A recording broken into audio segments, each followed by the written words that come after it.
Okay, I'm Relly Karatri. I'm lecturer in Muria Kudus University, and now I want to presentation about theory of demand, supply, and elasticity. Okay, let's start to begin. How about is demand? Demand is a large number of goods and service requests in a given market at a certain price level, at a certain level of income and in a given period. Jadi di sini demand itu merupakan seberapa besar harga si barang atau service atau jasa di sini untuk memenuhi kebutuhan akan pasar sesuai dengan level harga tertentu di waktu tertentu. And then individual demand, known as the theory of consumer behavior related to the demand for individual consumer goods that can satisfy consumer desire directly. Generally, individual demand is not consumed as the final product, but as a derivative demand in the processing and distribution of other products. For example, is job demand, salesman, managers, machine, industrial equipment. Itu merupakan contoh-contoh dari individual demand atau permintaan individu, seperti misalkan ada sales, terus permintaan terhadap mesin, seperti itu. And then determinants of individual demand. First is value of price, and then total utility, maximizing the total utility of the goods consumed. And the last is pay actions to marginal utility obtained from one additional unit of a product and the relative value of a product compared to other products. Okay, move to effective demand. Demand atau permintaan efektif itu is demand for an item followed by the ability to pay. Jadi yang ability itu jadi dia yang dapat memenuhi dapat dibayar ya. Terus absolute demand, permintaan absolute is demand for an item is not followed by the ability to pay. And then quality to demand is the number of things that consumers want and can afford. Next, factors that affecting demand. Jadi faktor dari permintaan itu apa aja? First is strategic variable. There are the price of the goods itself, advertising, quality and design of goods, and then goods distribution channel. Faktor yang lain yaitu ada consumer variable, there is income level atau level pendapatan, taste, rasa, and then consumer expectation. Jadi ekspektasi si pembeli. Faktor the third factor is competitor variable, variable kompetitor ya. And there are price of other goods, advertising, promotion of other goods distribution channels, and then quality and design of other goods. And the last factor is other variable. There is government policy, population, and weather. Jadi kayak cuaca, populasi itu sangat mempengaruhi permintaan akan produk atau service. And then price of other goods, relationship between something and different types of other goods. Jadi ada perbandingan atau hubungan antara tipe-tipe dari produk. There are first is substitutes atau substitution ya, and the second is complementary atau complementary goods, and the third is natural goods. Okay, first is substitutes atau substitutes goods it is an item that can replace the function of other goods. For example, is fossil oil and gas. Ya, minyak dengan gas. Lalu kalau and then complementary or complementary goods it's something that's always used together. Jadi harus bisa digunakan dalam waktu berbarengan. Kalau yang substitusi itu menggunakan replace atau barang pengganti, complementary itu dia pelengkap. Seperti for example is sugar and coffee. And then natural goods, it is something that has no relationship at all.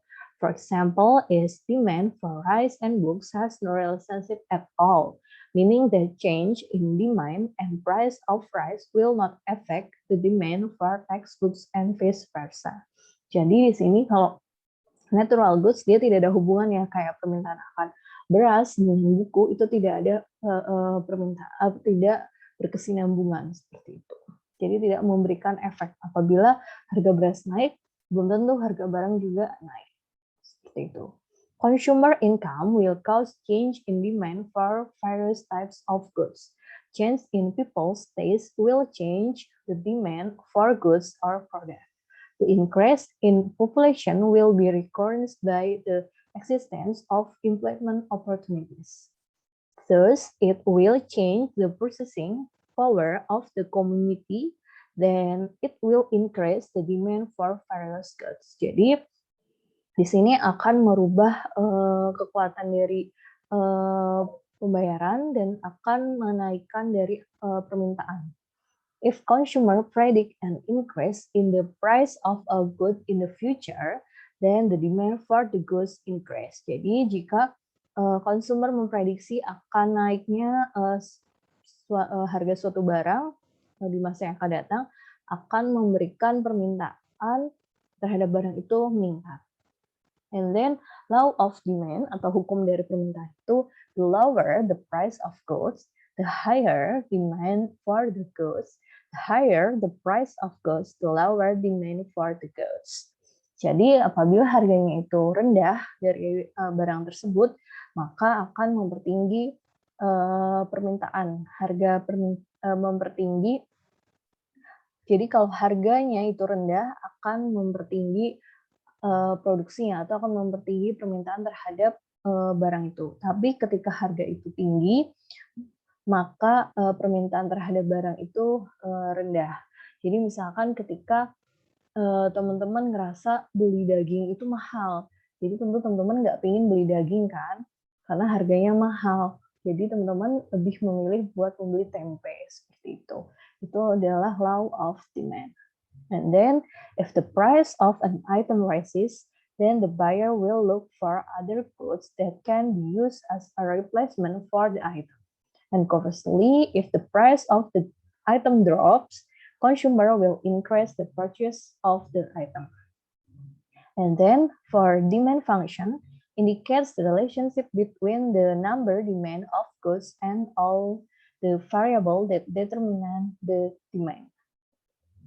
And then this is about demand curve. Demand curve, a part of the demand function that shows the relationship between the price of the product and the number of products demand for you call is the ceteris paribus. And then the demand curve of various types of goods decreases from the top left to the lower right. This behavior of the relationship between price and the acting upon, which has the nature of an inverse relationship. Jadi, for example, list of demand table that gives an overview of the numbers of the relationship between price and the amount demanded by the public. He described the amount of demand that exists at various price level. For example, you can see price 100, quantity is 2,000, and then price 200, and then quantity is decrease, menurun menjadi 100, 1.500 ya, 115. Lalu jika harganya di sini 300, maka akan menurunkan quantity sampai dengan harganya naik menjadi 500, kuantitinya akan mencapai 0 atau tidak akan ada yang mau beli seperti itu. And then you can see for demand curve seperti ini. Oke, makin tinggi makin mendekati 0, harga yang tinggi makin mendekati 0 terhadap kuantitinya. Along the demand curve, change in demand are caused by change in the price of the goods themselves. Change along the demand curve occur when the price of the request item becomes higher or decreases. Ini ya, kalau dengan pergerakan ya. Di sini teman-teman bisa lihat dari A1 dia bisa bergerak ke atas menjadi A2 dan bisa berubah menjadi A3. Di mana yang tadinya Q1, P1-nya di sini bergeser menjadi P2 dan Q2. Harganya naik, permintaannya turun, tapi ketika di sini harganya turun menjadi P3, tentu permintaan akan Q3-nya akan naik. Jadi di sini along the demand curve. And then shifting the demand curve, pergeseran, kalau yang tadi pergerakan di shifting demand curve, di sini pergeseran, the demand curve will move to the point on left if there is a change in demand caused by non-price factor. If the price of other goods, the income of buyers, and various other non-price factor change. The change causes the demand curve to move to the right or the left. Nih ya, teman-teman bisa lihat kalau shifting atau pergeseran sangat berbeda dengan tadi yang pergerakan. Kalau shifting atau pergeseran yang bergerak itu hanya kuantitinya. P-nya itu dia tetap sama, tapi kuantitinya yang terus bergerak. Ketika dia satunya dari sini, lalu turun jadi Q2, bergeser, dan kalau ketiga bergeser ke kanan. Seperti itu ya. For example, the demand function for a car, ya, teman-teman bisa lihat, quantity di sini equals is ini A1P, A2P ini konstanta, hanya ini P-nya itu price the car, harga, Y-nya itu income, pendapatan, P-nya itu kita population, P-nya, K itu C-nya itu credit, and I-nya itu advertising cost. Berarti biaya iklannya ini konstanta ya, parameter A1, A2, A5 di sini. That is the demand for cars will decrease by 3 unit. Di sini diketahui kalau misalkan apabila si harga mobil itu naik sebesar 3 unit, maka akan menaikkan harga menjadi Rp1.000. 1 million. Nah, terus apabila demand will increase by 1,5, berarti kalau ini ya permintaannya 1,5, permintaan pendapatan itu sebesar 1,5 akan menaikkan rata-rata pendapatan sebesar 1 million. Dan demand will increase 0,5, ini permintaan meningkat 0,05, maka akan meningkatkan. Jadi demand will increase by 0,05 unit per additional population of 1 person. Jadi permintaan akan menaik sebesar 0,5 apabila si populasi ini meningkat sebesar 1%. Seperti itu. Jadi intinya simpelnya kalau si apabila harga akan meningkat sebesar 1 miliar akan menyebabkan harga terhadap mobil itu naik sebesar 3. Sama juga ketika si harga itu naik, pendapatan itu naik akan meningkatkan permintaan 1,5 unit seperti itu dan seterusnya. Oke, you can see ini. And then for car demand growth sini ya 3,5 nih 11,8. And then shifting dia bergeser ya dari D1 menjadi D2 dan bergeser menjadi D3. And then relationship of demand with managerial decision. Di sini hubungan antara demand, permintaan dengan pengambilan keputusan manajerial. The company must have good and reliable information regarding the function of demand for a product to make effective operational decisions for the short and the long run. For example, banks must know the impact of types of credit on people's demand to estimate people's desire for a new credit program. Jadi di sini bank harus mengetahui nih impact atau efek apa buat kredit yang pas untuk menawarkan kebutuhan sesuai dengan kebutuhan masyarakat. Jadi si bank itu tidak hanya asal membuat program-program kredit tanpa dia melihat adanya permintaan dari masyarakat. Jadi misalkan pemerintah, misalkan masyarakat lagi ini nih naik kelas gitu kan, kenaikan kelas. Nah, berarti si bank memberikan kredit berupa kredit pendidikan seperti itu. Dia nggak mungkin dong ngasih kredit tentang kria atau rumah, itu kan tidak melihat adanya permintaan pasar atau people's demand. Okay, and then move to supply theory. Supply theory is a straight comparison between the demand price is that if demand goes up, then the relative price will rise. Conversely, if the demand falls, then the relative price will fall. Jadi ini berbeda ya dengan yang demand tadi. Kita lihat saja langsung supply policy-nya di mana aturannya itu when the price level rises, berarti ketika harga itu naik, then the number of goods offered will go up. Jadi permintaan terhadap barang juga akan naik. If the price level drops, kalau misalnya harganya turun, the number of items offered will fall or go down. Jadi juga akan turun harga terhadap barang tersebut. Faktornya, the price of the goods itself, harga barang itu sendiri, price of other goods, harga dengan barang lain, production cost, biaya produksi, company's goals, tujuan dari perusahaannya itu, dan teknologi, penggunaan teknologi faktornya.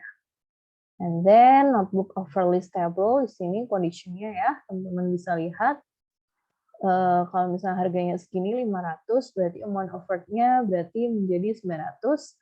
Ini terus ya, kalau naik terus. And then you can see supply curve ini. And the long supply curve di sini pergerakan ya. Di sini dari yang A dia menurun ke yang B. And then along the curve the supply curve ini bergeser. Oke, bisa kayak gini. And then is excess demand atau kelebihan dari permintaan. Excess demand is a situation when the quantity demand is greater than the quantity offered. Jadi di sini kelebihan atas permintaan kuantitinya dibandingkan dengan penawarannya. And then excess supply di sini perlebihan penawaran when the quantity offered is greater than the quantity request. Jadi kalau ini kebalikannya, ketika si permintaan terhadap quantity itu greater, then dia melebihi dari permintaan kuantitinya. Jadi terjadilah excess supply. Di sini ya, kalau excess demand di sini ya teman-teman saya, dan excess supply-nya terjadi di sini. Adanya kelebihan penawaran, kalau excess demand adanya kelebihan permintaan. Okay, thank you for your participation about my presentation. I hope my presentation can give you pemahaman tentang teori demand, supply, and elasticity, and you can see next my presentation in the next week. Dan apabila masih kurang paham, bisa membaca, you can read the book Dominic Salvator about managerial economic, and or book Lincoln Arsha. Okay, thank you. See you next week.